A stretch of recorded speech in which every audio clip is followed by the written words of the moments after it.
Cashflow Diary Podcast, episode 277. Welcome to yet another exciting episode of the Cashflow Diary Podcast, the podcast that teaches you insider tips, tactics, and strategies for creating leverage streams of cash flow into your life. Learn from top-performing entrepreneurs, business owners, investors, and thought leaders from across the globe as they share their secrets to success. Like what you learn on this and other Cashflow Diary podcast episodes? Go to learninvestingnow.com and sign up to receive powerful tips and information that will help you succeed as an entrepreneur and investor. Now, here's your host, investor, entrepreneur, business owner, educator, speaker, author, and master facilitator of Robert Kiyosaki's cash flow game, Jay Massey. All right, ladies and gentlemen, welcome to another episode of the Cashflow Diary Podcast. I'm your host, Jay Massey. Glad that you are here today, and you can hear a little bit of song in my voice. I know. Let me tell you why. Because whether you realize it or not, you need to become a data nerd. And I know that sounds crazy, but data actually can tell you, hidden inside these numbers and facts and figures is the information also known as opportunity for you and I. And one of the best things that a real estate investor could have, one of the best things that your business can have as you go out there to build it, is access to data. Now, not just data for the sake of data, but most importantly, data that you know what to do with. So we're going to be talking today about data. More importantly, the data to information to interpretation process that we've talked about a number of times. But today's guest, I'll call him the data ninja.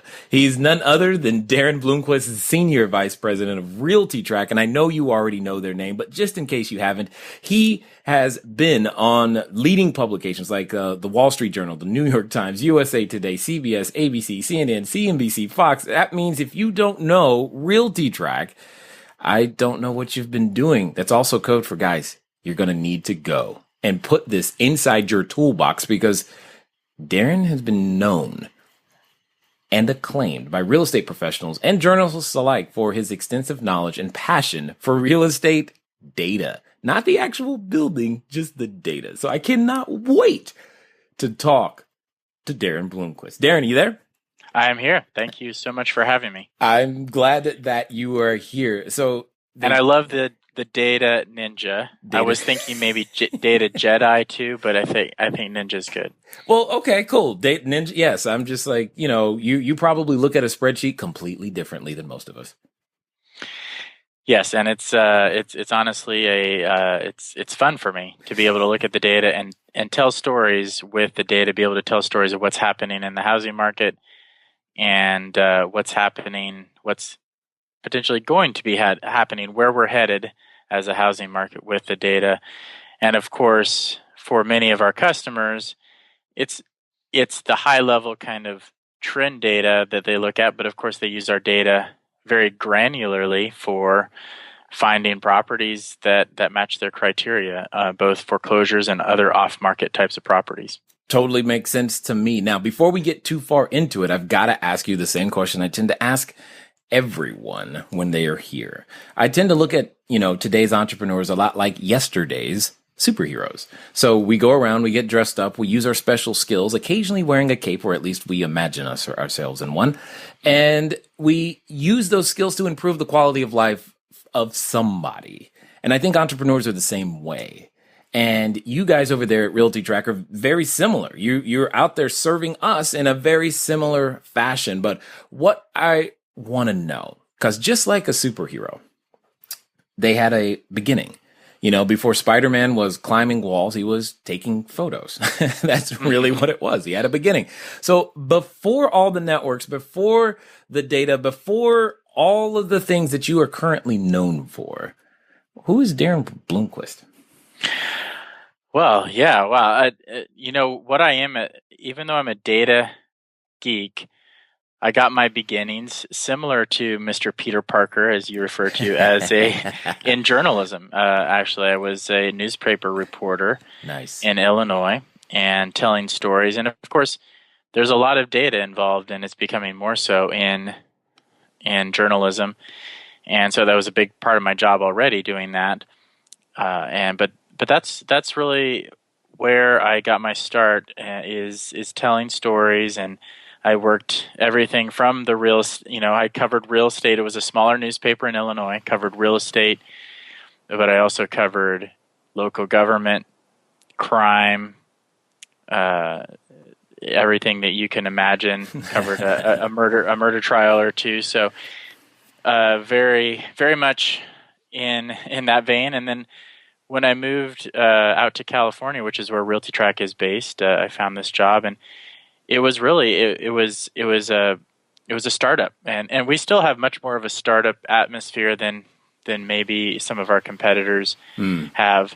But then there was literally 5 people with the company, and I started out with customer service, and that was great for me because I talked to customers who were in the trenches. Even back then, we were providing foreclosure data, and so I talked to many, many real estate investors who were using that data and got to know that industry, and then continued to grow with the company until I, it's been 15 years actually since I've been with the company. Nice. So I've really grown, and it's been an amazing transition. But that's where I got started.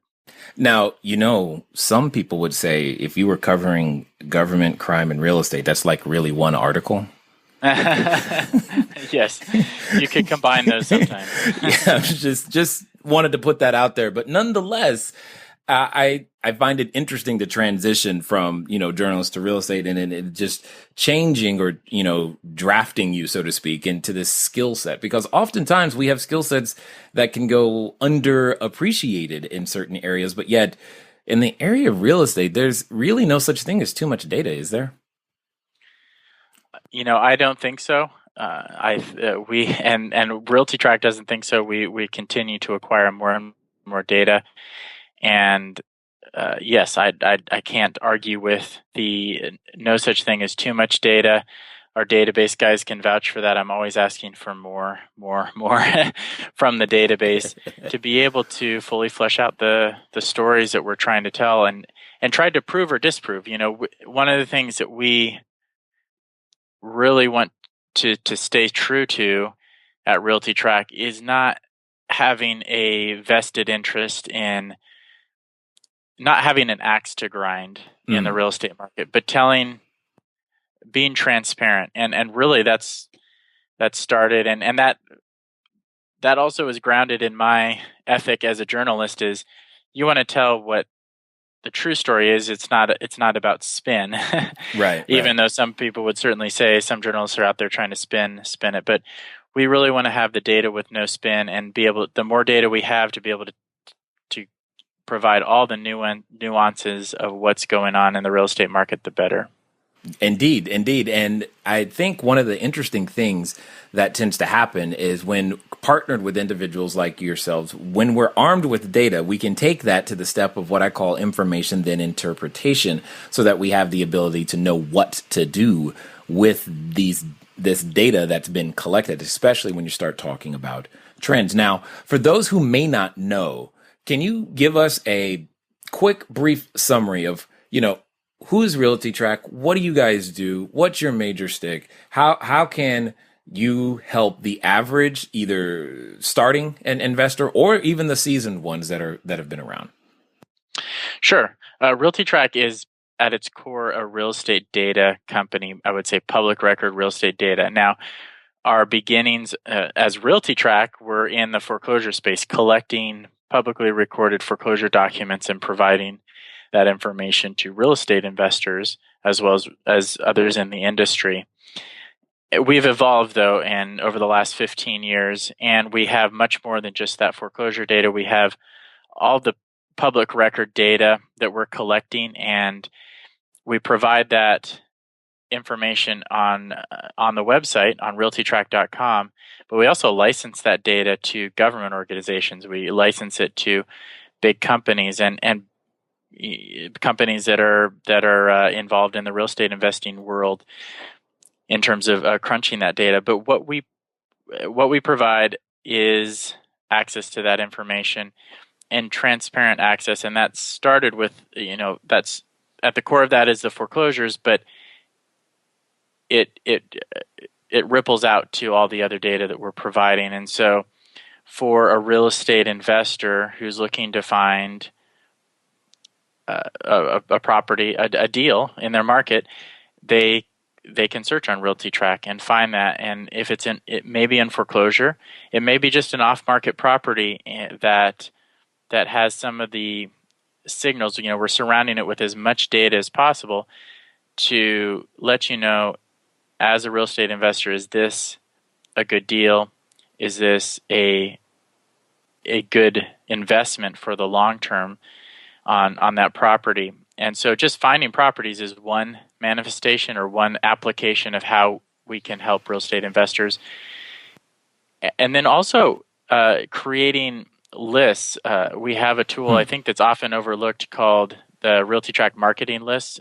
If you go to RealtyTracMarketingList.com, rather than just searching for individual properties and researching individual properties, you can go there and you can basically play in the sandbox of our entire 140 million properties nationwide that we have public record data on.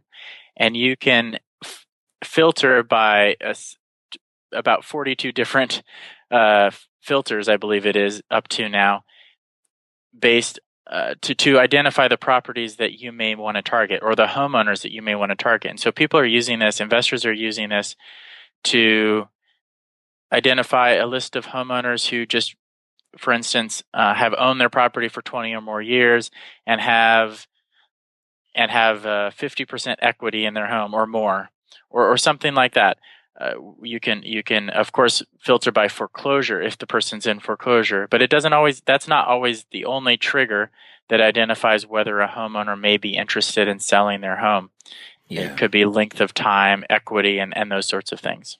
Absolutely, absolutely. And just so you know, I thought it was pretty funny that you said play in the sandbox, which is normally small, and then follow that up with 140 million. It's a big sandbox. I'm just like, cool, there's room for everybody in the sandbox. Now, just for clarity's sake, you guys are United States only?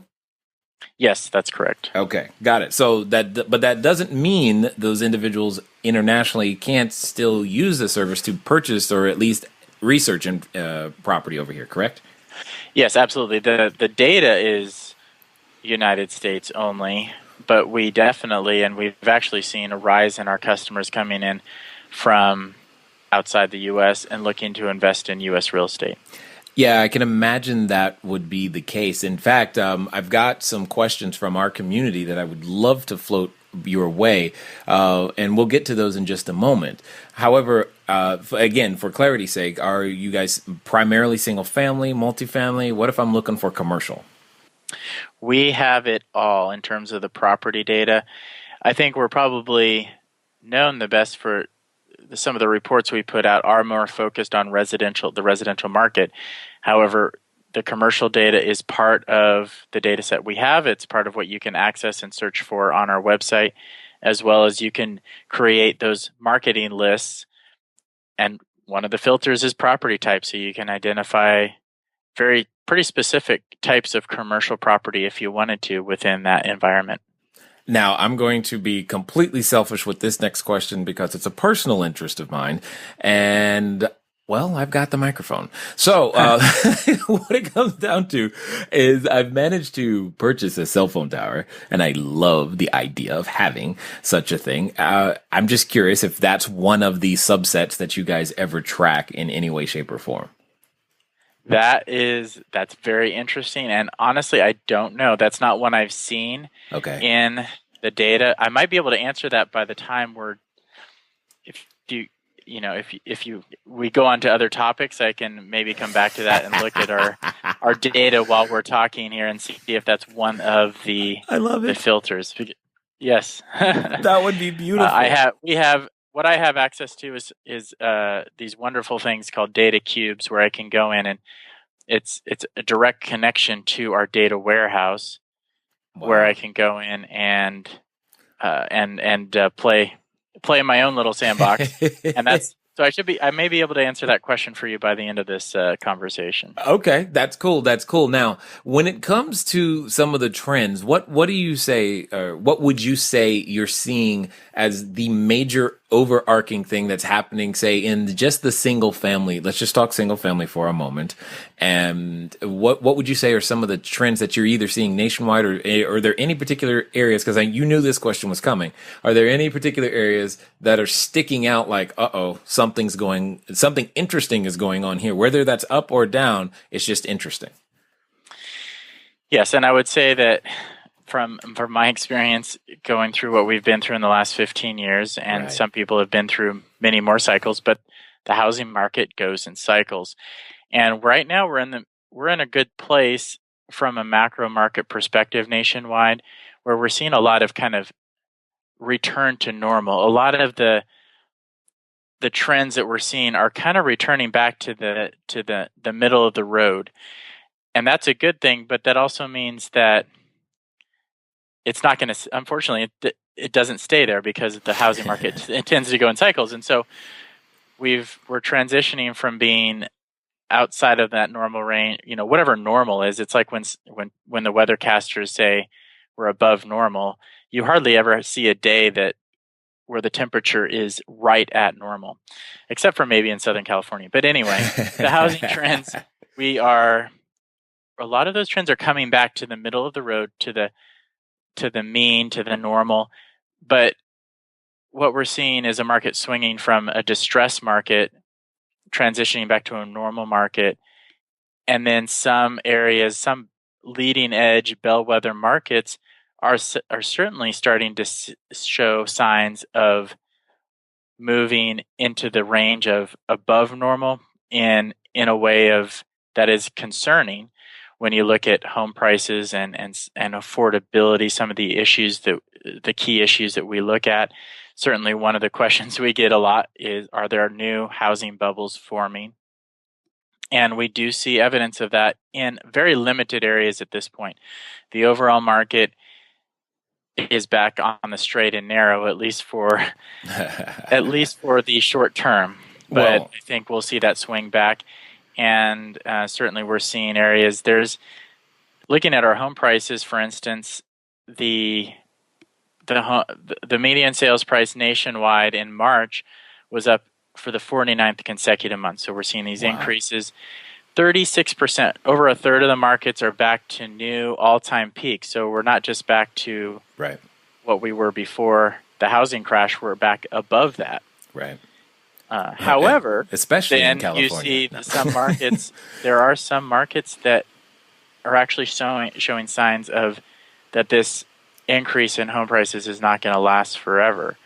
And one of those that really stuck out to us is San Francisco. I was going to ask you about that. That's exact. I'm like, come on. That is, I mean, I don't know if any of you listening have looked at it, but if you just go look at any listing in San Fran, in that area, I don't even understand. I mean, like, really? It's really hard for me to swallow those numbers. I'm just like, it's still a place to stay. Yes. Yeah, absolutely. And I think the reality check is coming soon for San Francisco, although we'll probably see in general things get, because this is a free market, things tend to overdo it. No doubt. On either side of the coin. But one thing that stuck out to us in March in San Francisco is we actually saw a slight 2% decrease in median home prices. And this is in the overall San Francisco metro area, not just the city of San Francisco. And that stood out because that was following 47 consecutive months of year-over-year decreases in home price appreciation. Right. And I think we're going to continue to see some markets. Certainly, there's quite a few markets that have moved from double-digit appreciation to single-digit appreciation. And I actually think that's the best case scenario because home prices have risen so quickly over the past few years that either they have to self-correct and possibly see some slight decreases like we're seeing in San Francisco. If we don't see that, then we're going to be clearly into bubble territory in some of these markets very soon. Indeed. Now, one of the things that we get questions about that specifically is like, who is buying these houses? More importantly, what are the millennials doing, and when are they going to move out of mom's house and go, like when are they going to move out and actually get their own building? Now, me as an apartment guy, I'm happy with them right now. I'm happy with where they're staying, but I know many of our listeners want to know when they're going to leave. Right. Yes, and that's why I think apartments are great. Single family, the pull play into single family rentals is a good play for investors, because when those millennials are finally ready to move, that's another exit strategy, is to sell those properties rather than continue to rent them out. However, that's another topic. I think this has largely been an real estate investor driven recovery. We are still seeing home ownership rates that are at or very near their record lows. Now, we did see a little bit of uptick in the under 35 home ownership rates last year, but that really hasn't continued. And so millennials, the under 35 category of home ownership rates, they are the farthest off from whatever is considered normal of any age group. And if you extrapolate the Census Bureau numbers on that, we're talking about over 5 million millennials who in previous generations would have been homeowners at this point, who are not homeowners. And that is driving the strong rental market. We're seeing some slight indications that, at least in some markets, there is an increase. One of those is we look at FHA buyers who are using FHA loans to purchase homes. Mm-hmm. And we have seen a slight uptick in that. There was a 7% increase in the share of FHA buyers year over year in the first quarter. And that's good. And that was the seventh consecutive quarter where we've seen FHA buyers as a share of all buyers go up. And I think FHA buyers are a good proxy. They're not all millennials, but many of them are going to be those first-time home buyers who are millennials. So we're starting to gradually see that. And in certain markets, we're seeing a bigger increase in those FHA buyers. Those tend to be the more affordable markets, not on the coasts, not so much in Orange County or Brooklyn, New York, but more like places like Nashville and Des Moines and even Baltimore actually saw a big increase. Philadelphia, some of these markets that Baltimore and Philadelphia are interesting because they're lower price markets that are within striking distance of job centers. You hear more about the millennials being willing to take the train into New York, and even it's a 55-minute train ride.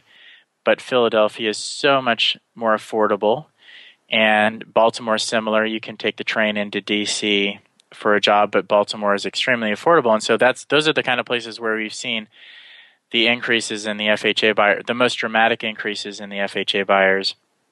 Got it. In 2016. So with that 7%, do you happen to have an idea of how many originations that would be? I should know this number off the top of my head, but I don't know the raw number of originations. Again, I could probably get Of course you can. that for you by the end of this conversation. But we're talking. I mean, it's I can give you percentage wise. We're talking of all home sales that are happening, and not including. Actually, this does include cash sales, so it's of all home sales. It's about 17% of all home sales that are FHA sales to FHA buyers. That's a pretty significant percentage. It is, and you'll see, and that's nationwide. In certain markets, you'll certainly see higher percentage increases in those FHA, or not, higher percentage increases, but also higher just percentage of all sales, getting more into the 30% range, which is probably where ideally, at least historically, what we would consider normal for a market is to have about 1/3 of the buyers be those first-time home buyers. All right. Is your head exploded yet? You've got all of this data coming at you, and there's more. But that's okay. Here's the thing. The main thing I wanted you to focus on is what I call the data to information to interpretation process, also known as DIP. Why is this important? Because you can collect data all day long, but understanding what it means and what to do with it, that's a completely different story. If you want to be able to get to that point to where you know when to buy, when to sell, how many to buy, how many to sell, what to do based upon the information you see in your newspaper, I think a great place for you to start is going to be a complimentary copy of my book, Cashflow Diary, 10 Steps to Creating Wealth in Any Economy. All you got to do is go to cashflowdiary.com/free book. Cashflowdiary.com/free book, and you'll be able to get a copy. And for those of you who are, of the audio nature, there's actually a special discount behind that will give you the opportunity to get the audiobook at a discount. Now, in the meantime, let's get back to the rest of this story. Okay, so let's stay out of the area of prognostication for a moment, but let's just look at those two numbers, 17 versus 30, 17 versus 30. I could interpret that. So if I take that data that you just gave me and then that you've turned into information, the 17 versus 30, my interpretation is, as an investor, as someone who is going to make a living or wants to make additional monies from the selling the use of my properties, that says to me I should still be buying. Yes. I believe we've seen a paradigm shift that's not going to just go away in terms of the housing market away from home ownership and toward more of a renter society. And so I think it's still a good time to place bets on the rental market. If the markets that are going to see the most increase in home ownership are those that have the combination of affordability and job growth, where there are jobs that attract the millennials, but also homes that are affordable enough for them to buy. And that's, I think, that's where you would maybe hedge your bets a little bit more in those type of markets. Got it. Yeah, it makes total sense. Now, at what % of income are you guys using to measure affordability? Simply put, are we talking 17% of income when the monthly payments exceed that? That's when it's so no longer affordable, or what's the number for you guys? Actually, the way we do our affordability index is we don't impose. I don't think that's a word. And we don't impose our belief of what affordability is on a market. We say, what has this market been able to bear historically? How much percentage of income have people in the past historically been willing to spend on housing? And we say that becomes the normal for affordability for that market. And then we compare that market to itself and say, is it outside of that range of what people have usually been willing to pay? And so it can range from, in certain markets, from around the teens up to as high, very high, close to 50% or more in some markets. And what we're using for income is average wage data from the Bureau of Labor Statistics. And so in a market like, say, San Francisco, which is easy to pick on, historically, because it is so highly desirable, historically, if you're making the average wage there and you're going to buy a medium priced house, you've always had to pay upwards of 50% of your take home income to buy a home there. And so in San Francisco, when we say it's becoming unaffordable, we don't just mean it's unaffordable compared to Des Moines. We mean it's unaffordable compared to itself, which I think is more telling of the health of that market, because people have just historically always been willing to pay more for a bigger chunk of their income toward housing in San Francisco than they have in Des Moines. And this is the type of information, just for my clarity and everyone else's, this is the type of information that you guys have been providing for years and that you make available to all of us as real estate entrepreneurs? Yes, absolutely. A lot of this information is completely free. If you go to realtytrac.com/news, we post these reports in that newsroom, and we a lot of times have interactive heat maps, so you can go and see what's happening in your specific market relative to other markets or the markets that you're interested in. And so that is a great resource. There's actually you can sign up for email alerts there, and again, that's completely free. This is information we put out to the marketplace.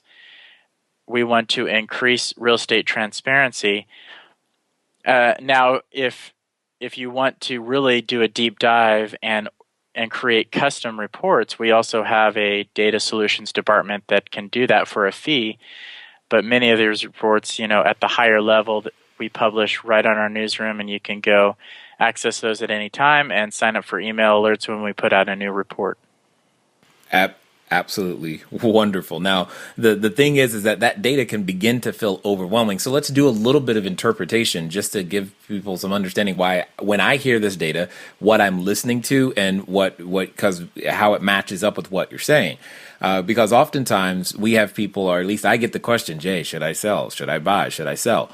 Well, if you think about it like the stock market, guys, oftentimes you're given a 52-week range, right? You have the 52-week range. If I told you the stock today was 25, but the 52-week range, the low was, say, 15 and the high was 26, you would probably go, well, maybe I don't want to buy because it's so close to the high. And when you're looking at affordability, I would say, Daren, you could use it in the same fashion. Would you agree? Yes, absolutely. Our affordability index 100 is, over the last 15 years, that's the norm on the index. If something is approaching, for instance, in Los Angeles, is anything above 100 means that it's more affordable than it has been historically, which is a good thing, I think, generally speaking. In Los Angeles, we're at 103. And affordability index of 103. So we're getting very close to that normal. So that would be a market I'm starting to become hesitant about. It's approaching that affordability ceiling. It's not there yet, but based on the trajectory, you want to take that into context that is heading toward. I would guess that this year next year, this time, we'll be saying that Los Angeles is firmly into that unaffordable territory. And so buying now is maybe not the best decision in that market, depending on, of course, on your strategy. Indeed. And that's what I was going to say. So that for clarity's sake, you're saying numbers over 100 are the affordable, and as it slides down, it's less affordable. Is that did I hear that correctly?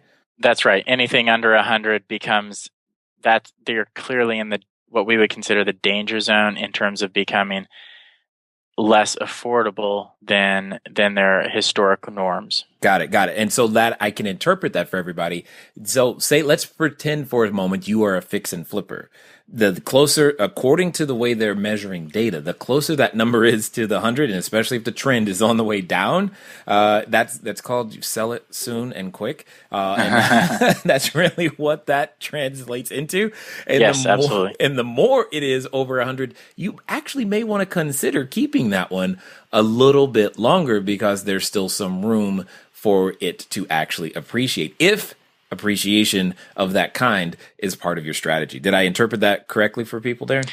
Yes, I think so. Yeah, it's as affordability worsens for buying a home, there's going to be more upward pressure on rents because more people are not going to be able to afford a home and are going to stay in as a renter. And so holding on to a property that you already own at that point is probably a good thing as long as you're in it for the long term. Right. Unless you just want to cash out and say, well, another sign as we hit that affordability ceiling, there's a good chance that we could see the home prices and home values flatten out and even go down.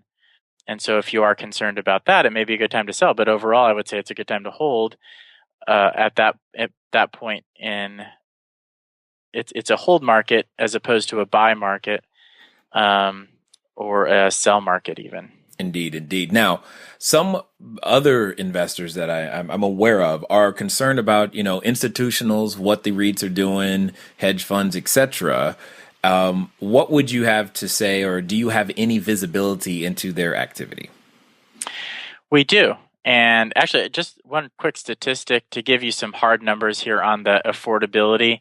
We looked at 456 counties nationwide on affordability, and out of those 456, we show that 93% or 93 of them out of the 456, which turns out to be about 20%, are below that index of 100. So Ooh. there are certainly markets where we're starting to see this happen. About 1 in 5 markets that are below those historic affordability standards. So I just wanted to point that out.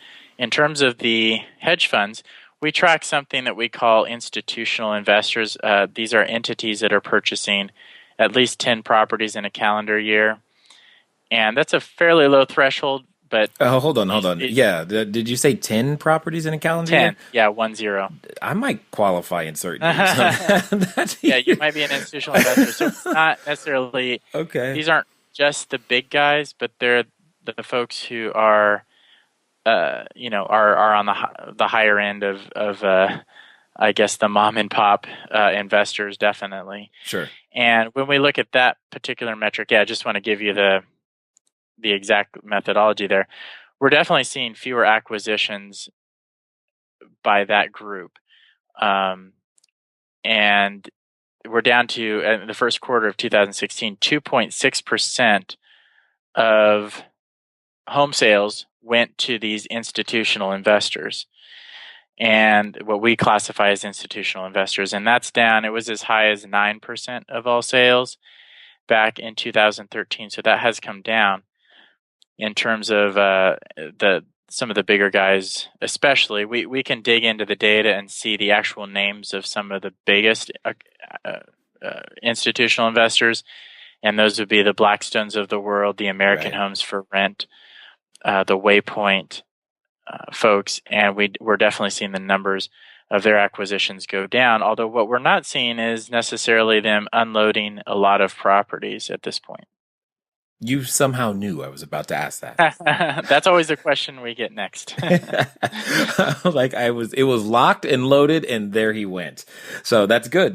But hopefully everyone is beginning to understand, as you listen to Daren and I talk, why your understanding of data is important. It's paramount for you to be able to make somewhat educated decisions. In fact, Daren, if this was the stock market, you guys would be illegal, because this is all inside information. It feels like in so many different ways.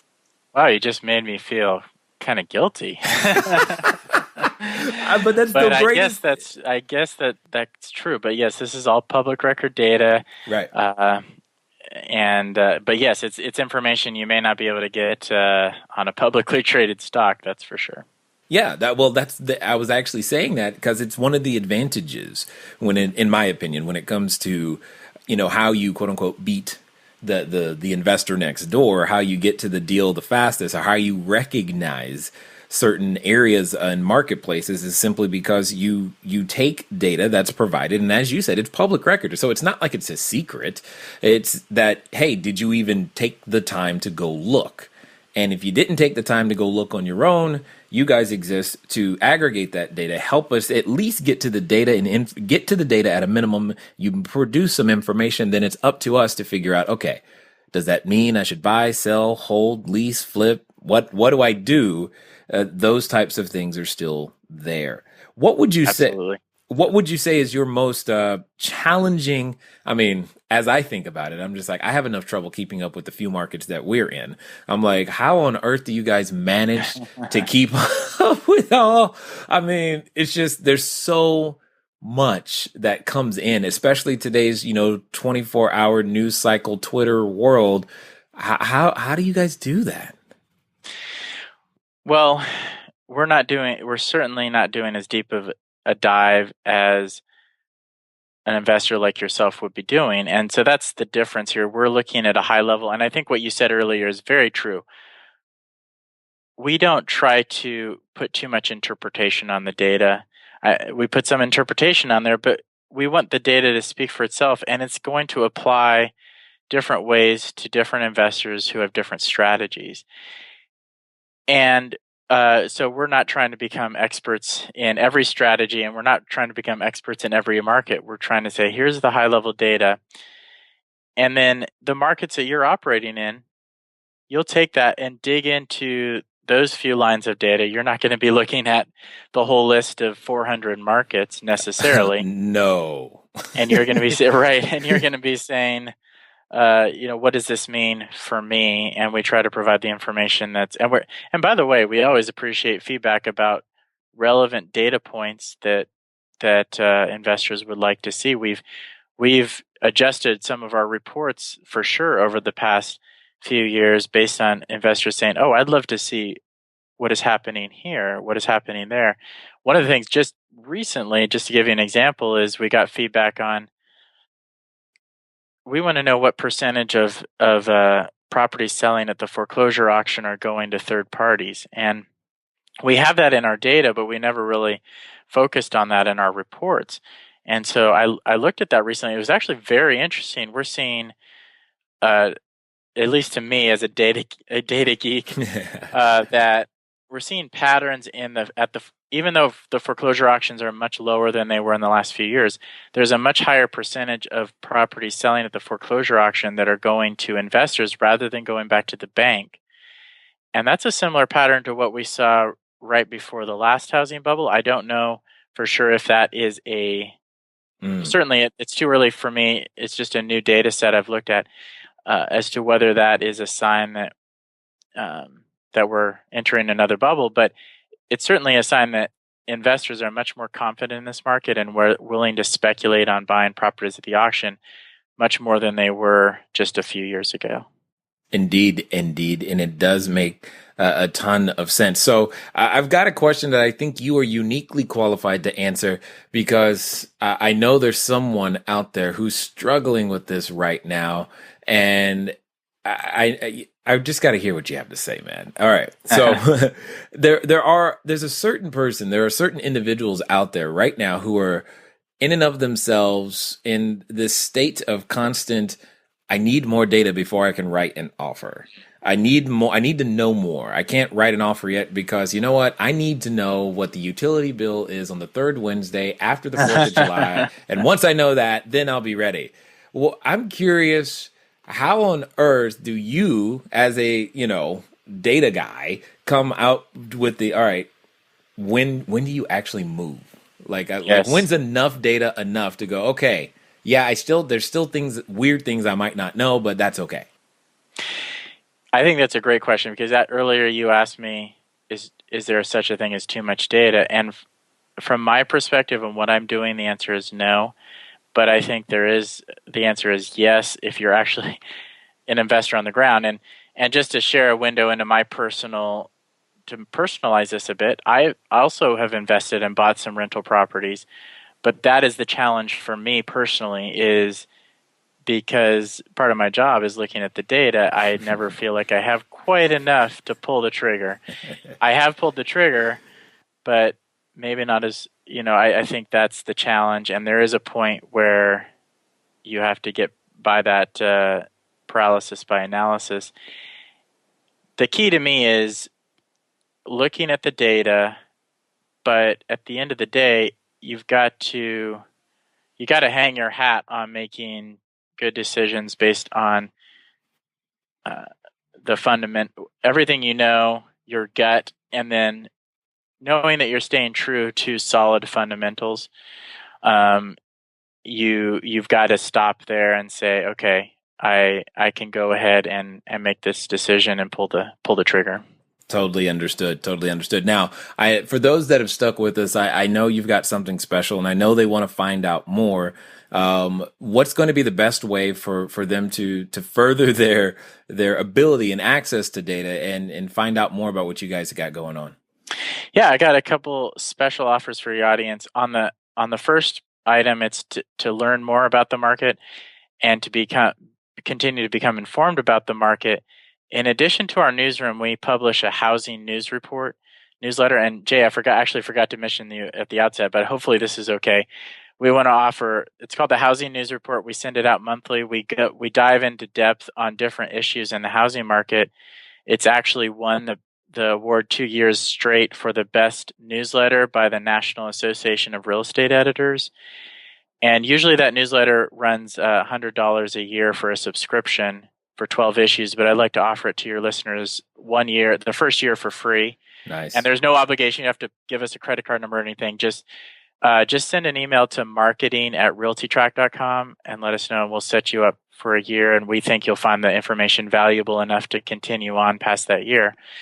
And then the second thing is for actual access to the property level data that we have on RealtyTrac to search for opportunities.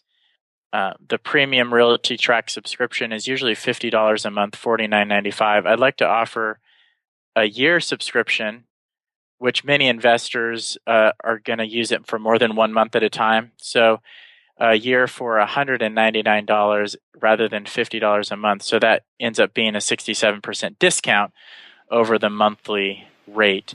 And again, you can send an email to marketing@RealtyTrac.com to take advantage of that offer. And we'd love to offer that to your listeners. Yeah, I'm sure many of them are accepting as we speak. So that's awesome.